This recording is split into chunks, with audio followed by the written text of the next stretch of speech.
Hey everyone, and welcome to AC Everything. My name is Squid, and this is Grandina, the Maruki Blue-tongued skink. And today, she's going to help me tell you why it's not time to worry about the DC Extended Universe in cinematic form. I've heard a lot of people discussing this, and I've heard a lot of people say, you know, they might as well just scrap the entire project.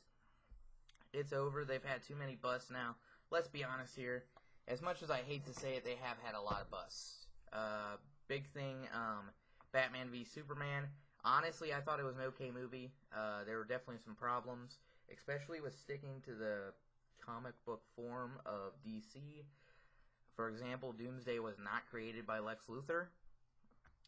He was actually already created by an alien race. He was not created by Lex Luthor. That was a major error in the story of that movie. And I think a lot of DC movie fans had a big problem with that, and that was something that was really hard to get over when watching that film. Honestly, it wasn't that big of an issue for me. I don't expect that much from movies when it comes to sticking to comic book form. I mean, that was definitely a big thing, but, you know, I moved on from it. But the reason I believe it's not time to worry about the DC Cinematic Universe in movie form is because of a character that you might not know of, known as Booster Gold. Now, we don't know much about the project in terms of cinema, in terms of the movie. We don't know much about the project. They haven't really casted anyone as Booster Gold yet. We just know that the director that directed the Lego movie is going to be directing the Booster Gold movie. Now, if you don't know much about Booster Gold, I suggest you go out, read a couple of his comics, and think about it, because he very well could be the Deadpool-type character of the DC Cinematic Universe. Now, I'm not saying that he's going to go out and cuss and go crazy the way Deadpool does, because he's not. That's not his character. However, he's very similar to Deadpool in the way that he's a very well-unknown character. Yeah, he's not known very well. You probably don't even know who I'm talking about even right now. You probably still don't know who I'm talking about. And that's why I'm suggesting go out, check out some of the comics, because you're missing out if you haven't read about him yet. And he really is the type of character that could blow up and do very well, because he has a very good narrative. He's very similar to Deadpool in the way that he wants to be a part of the Justice League, but he just can't seem to get in. And Batman disses this guy all the time. And he doesn't take any shit from Batman. He just ignores him half the time, does what he wants. He destroys things all the time, ruins missions all the time. But he's a very good character that definitely could save the DC Cinematic Universe. I know a lot of people won't believe me when I say that, because he's very well unknown. But you can't deny that the Marvel Universe has definitely got even bigger, a lot bigger, since they brought out Deadpool. So I definitely think he does have that much stopping power. And another character that could save it, Shazam and Black Adam. Now, to be honest, the only thing I don't like about that project is they casted The Rock as Black Adam. And The Rock is such a dominant personality that I'm hoping that he doesn't outshine whoever they cast as Shazam. They haven't casted Shazam yet. Now, they do have a director in line and everything, and the project is set to release, I believe, in 2019. So we're still pretty far away. The sad thing is, actually, as a whole, we are far away from the next DC movie. The next project that is supposed to come out, and I don't even know if I believe it really will come out on time, is Aquaman. It was supposed to come out in March, and then it got delayed all the way until December of next year. That is literally the next movie that's coming in DC Cinematic Universe. So we're going to have a long break between Justice League and the next DC movie. Unfortunately, we're going to have a long break. It's going to be a while until we see another DC movie, unfortunately. Whereas with Marvel, we already know exactly when the next movie is coming out. They got a new Avengers project coming up. They got Black Panther coming up, which I believe is the next one. It comes out in February of next year. They got a lot coming up, whereas DC just doesn't seem to have the power to get movies out steadily every year. At least not multiple. I mean, this year they did have a good haul. Last year, you know, they got out Suicide Squad and Batman v Superman. Both were busts. They just didn't do well. Suicide Squad had a lot of issues, even for me. I don't tend to agree with critics on a lot of things, because I think they kind of stretching it a little, just looking for problems. But that movie had a lot of problems. The biggest being the Enchantress. She was probably the worst cinematic villain in superhero movie history, easily. I could not take her seriously as a threat at all. Even in Justice League, Steppenwolf was a huge problem. I think he was a lot better than the Enchantress, and I could take him a lot more seriously, but he was a big problem. He was practically all CGI. In fact, I think he was completely CGI'd. He didn't even look like the actor that was playing him. That's how bad it was. That's how bad it was, because they used so much CGI. I don't think it was a horrible movie.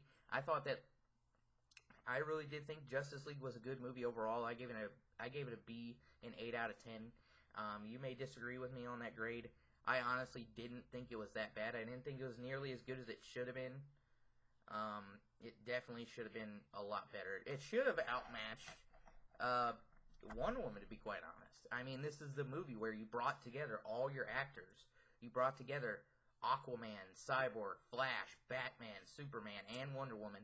It should have been a lot better just on that basis alone, and it just wasn't. A lot of the characters got lost in it. Now, there were some bright sides. The Flash was amazing. Ezra Miller did an awesome job providing a lot of comic relief to a movie that desperately needed it. And Aquaman was just amazing. It's that simple. I am that excited. And by the way, that is the next movie that's coming out in the DC Cinematic Universe is Aquaman. It comes out December of next year. I think it's December 21st. And that is something that I'm completely and totally excited about. I think it's going to be amazing. Jason Momoa, I knew he was a good actor. I thought they might struggle a little bit more to make Aquaman look formidable. Because if you know anything about comic books, if you know anything about Aquaman, he has a running reputation as a joke. Because half his powers he can't even use outside of the ocean. But when they casted Jason Momoa, I got a little bit of hope. And he proved to me that they can make even Aquaman look formidable in cinematic form. I was very happy with his performance. He's a good actor overall. If you haven't seen The Red Road, I suggest you look up The Red Road. It will definitely show exactly how good of an actor Jason Momoa is. Now, fact is, we all know Jason Momoa is a good actor. We've all seen him in Game of Thrones. He is an amazing actor, and we all know he is.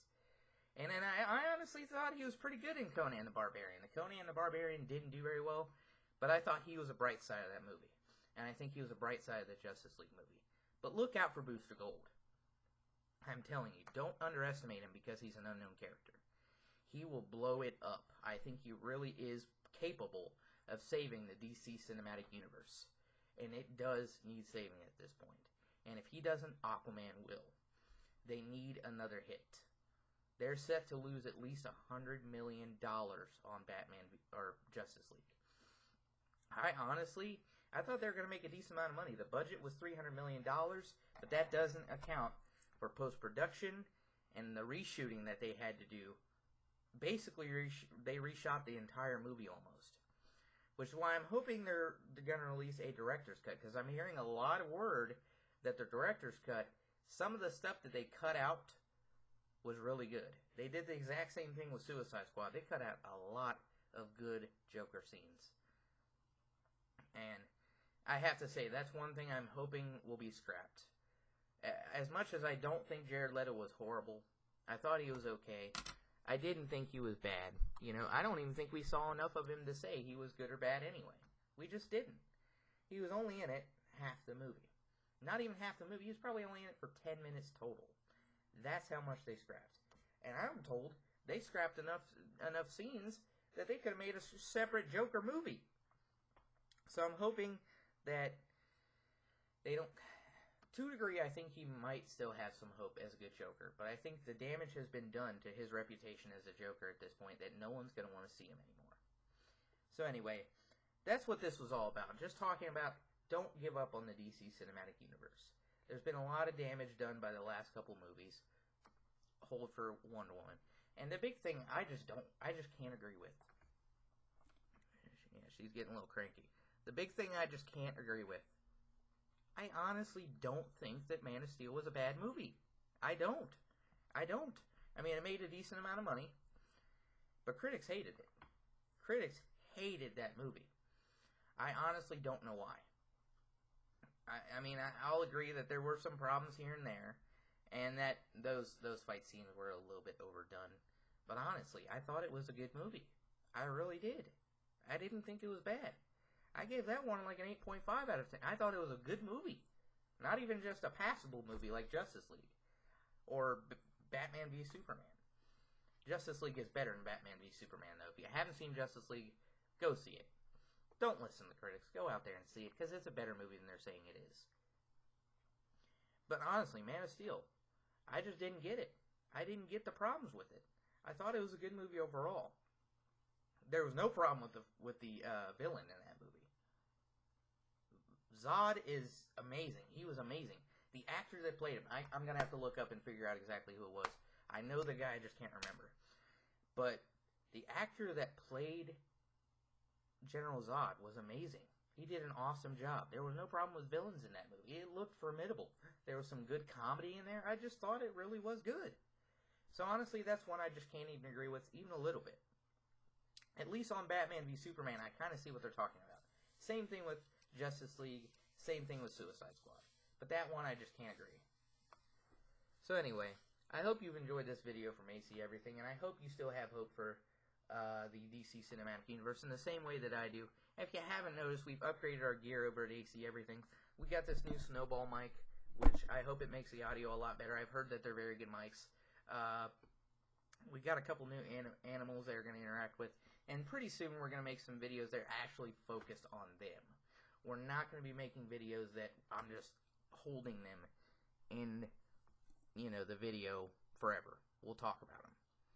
And we'll discuss care and stuff like that for a bearded dragon and this beautiful animal right here. She is absolutely gorgeous. You've seen the unboxing video. If you haven't, go watch it. It was a lot of fun. I don't think I shot that video very well, but at least you can see it. I was mistaken. I thought she was just a Indonesian blue-tongued skink. Turns out she's actually a Merauke blue-tongued skink, which is a separate species. She's still Indonesian, but she's a separate species, and she's absolutely amazing. She's absolutely great. I got a nice little setup for you. I'll take you on a tour through it. But basically, she's in a plastic tote, which might sound weird at first. I actually cut a big hole in the lid of it to drop in a basking lamp. I'm using Repta bark for the substrate, although I'm using coconut fiber and a little hide box for her so she can keep her humidity up. Because the big thing with blue-tongued skinks is if their humidity is not kept up, they don't shed properly in their feet. They can lose them. They can lose their toes. So I went on a tangent there. We kind of went off the general subject of this video, but I do hope you enjoyed it. Thank you for viewing our videos over at AC Everything. We got some more great content coming out at you. I'm happy that I'm actually upgrading my gear. We're actually also using a nice webcam now instead of the run-of-the-mill cell phone we were using before. Although the cell phone, it might be a little bit better. But this is going to make it easier for me to make videos for you guys standard and do it all the time. And I'm happy that I've been able to pump out steady content for you guys pretty often. I do want to make it big on here. As low as the chances are, I want to keep trying. So, thank you for viewing our video over at AC Everything. I'm Squid. If I can get her. And this is Grandina. And I hope you enjoyed this video. We hope you have a great rest of your day. And thank you for checking us out.